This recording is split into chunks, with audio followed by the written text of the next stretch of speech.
Have you ever wondered how much should you be earning if you land a job offer here in Australia? Well, in today's video, I'm going to discuss just that. I'll break down the salary secrets that most people earn while they are working in Australia based on their job and the years of experience that they have. So, whether you're planning to move to Australia and would like to know what would be your potential paycheck, or you're simply curious to know what others earn, this video is a must watch. Hi guys, this is Atulya and welcome back to my YouTube channel. I usually create content relating to career growth, personal growth, and my lifestyle here in Perth, Australia. If you like that sort of content, do hit that subscribe button and the bell icon so that you don't miss any of the future videos. Now, today's video is highly requested, and if you do like such sort of content, do hit that like button. So now, without further ado, let's get started. So before diving into the numbers, let's focus on some important aspects relating to work and wages here in Australia. The number one on my list is the minimum wage. As per the Fair Work Commission, the current minimum wage here in Australia is $23.23. And this is before taxes. क्योंकि भाई tax तो बहुत कटता है. So just for disclaimer, all the numbers that I'm going to talk about in today's video are going to be before taxes, and you do pay a substantial amount of tax to experience this quality of life. So if you actually calculate this minimum wage, that is good money. But most of the employers who are giving a minimum wage might not give you a full-time employment. So now you know that the minimum wage itself is pretty good.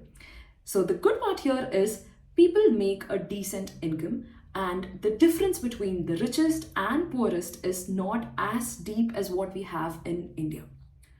The second is dignity of work. The dignity of work is protected. By this, what I'm trying to say is there is no chota kaam or bada kaam. Every work is a work and everybody is treated with respect. If I talk about the tradesmen here, the handyman or tradies as we like to call locally, are people like plumbers, electricians, carpenters, or mechanics. All of these people are highly skilled and are also paid very good amount, sometimes even more than engineers. So if you do have such sort of skill, you do have a good scope here in Australia. So looking at the situation of tradies, one can easily say that more than qualifications, skills matter. The third thing is, it's quite common to see a lot of students, both international and local students, taking up these part-time jobs to earn a small income for themselves and take care of their basic living expenses. So if you are a student who is planning to come to Australia, you could pick up jobs like waiting tables or barista or food delivery or a salesperson in a supermarket or a customer service person. Basically, the list is endless. And if you are really lucky, you could also find a job in your field that you're actually studying, which is even better. But that's rare for a student. Like I said here, more than qualification, your skills and your experience matter. Students do have a restriction on the number of hours that they can actually work. Currently, this is around 24 hours a week. But during COVID, this restriction was completely removed and students were actually able to work for more. The fourth thing is defined pay scale for every job out there. So there is a pay scale which is defined for every job, both by the government and by the employers. And 90 to 95% of the time, you would be earning something very close to the median of that defined pay scale.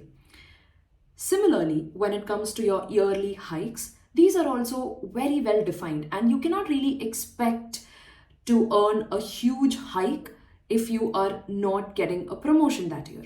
So when you do get a promotion, your pay scale is then matched to the new position that you are promoted to. So then you will get a substantial hike, but otherwise the hikes are pretty minimal, I would say, like about 5-6%, not more than that. And this is actually great because the chances of you getting underpaid is very minimal. Similarly, if you are planning to switch between companies, You will get a substantial hike, but not as much as 50, 60, 70, or maybe 100, 150%. Now, I am specifically mentioning this because back in India, after COVID, this is what we have all seen. People were getting massive hikes, jumping from one company to another. I'm sorry, but it doesn't really work like that here. Essentially, what I'm trying to say is the kind of pay structure that is here will help you grow slowly and steadily in that position. And of course, if you do make multiple switches, you will grow a little bit faster, but there won't be a massive difference as opposed to what we see back in India.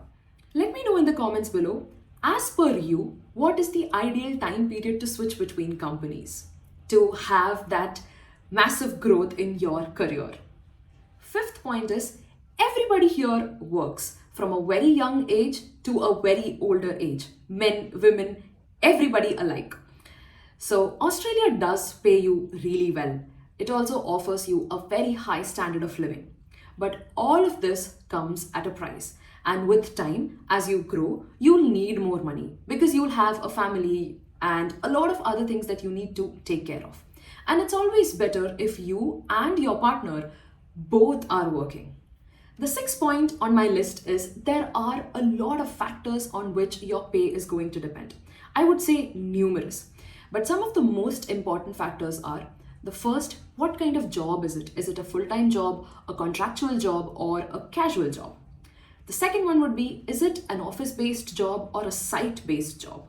Australia is a mineral-rich country, because of which there are a lot of mines, and these mines are often situated away from the city.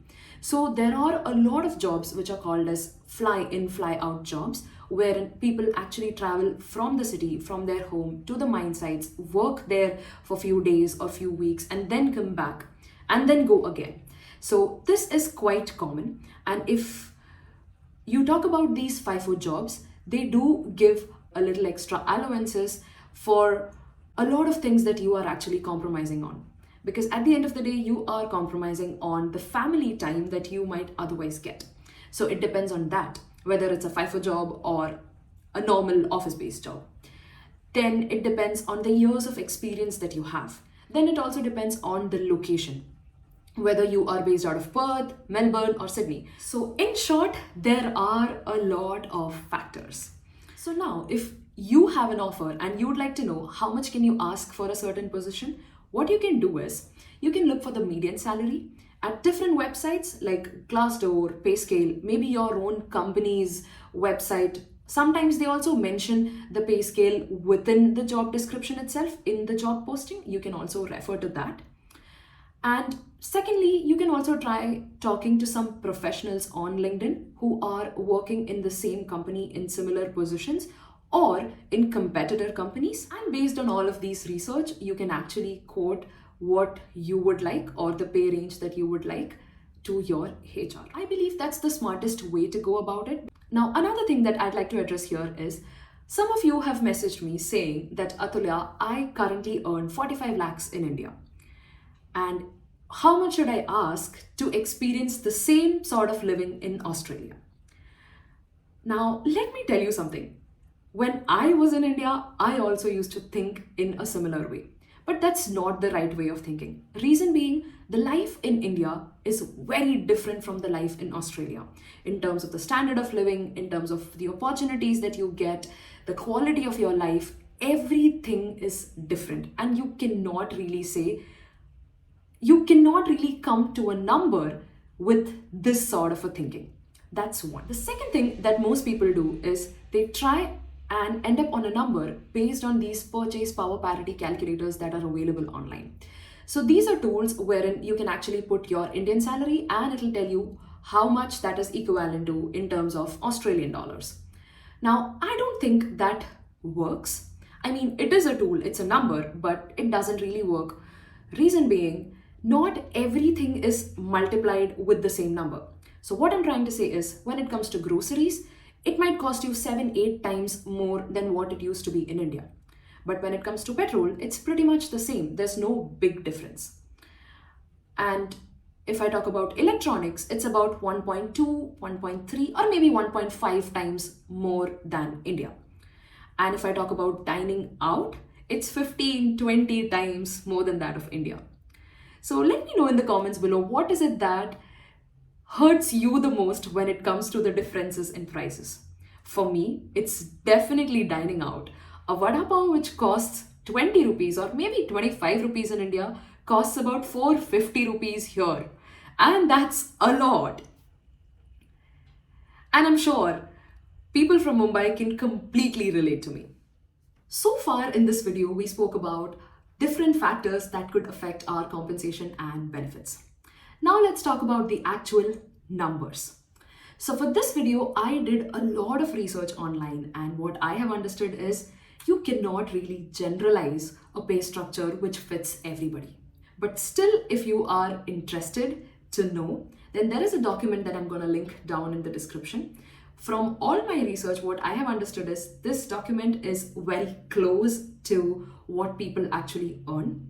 It's a 185 pages long document, and it talks about the different industries, the different positions, and how much people make in those positions, the minimum salary, the maximum salary, and the median. So now to summarize, what I understood is if you are coming here as a student for your master's, you could get into a graduate position after your master's, and you could start your earnings somewhere around 65 to 80K. And as you gain more experience, you are slowly going to move up the ladder. So somebody who has 2 to 4 years of experience could be earning somewhere around 80 to 90 or maybe 100K. And someone who has more experience, say 5 to 7 years of experience, could be earning somewhere around 100 to 120 or 130K. And similarly, as you gain experience, you slowly move up the ladder. Like I mentioned before, there is no huge gap between the richest and the poorest, and that is really a very good thing. Most people of similar age bracket and similar profession would be earning in a similar way, and that actually leads to a more collaborative environment and not a very competitive one, which is really cool. So to conclude, what I'd like to say is, if you decide to move from India to a developed nation, you need to bring in a mindset change, a mindset shift. And believe me, this is very important.